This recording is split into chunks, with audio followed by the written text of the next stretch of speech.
अस्सलाम वालेकुम गाइस, आज आपको मैं एक टिप बताने जा रहा हूँ जो कि रिलेटेड है मैपिंग से। अब बाज़ का हम इस तरह का कोई भी एक ब्रिक वर्क या कोई भी एक वॉल तैयार करते हैं तो उसके ऊपर मटेरियल की हमें कंडीशन ये मिलती है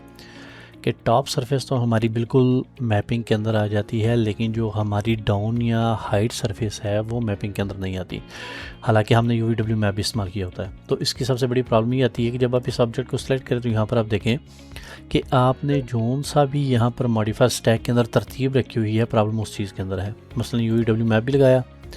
शेल लगाने से पहले यूवीडब्ल्यू मैप लगाया तो इसके ऊपर आप देखें इसकी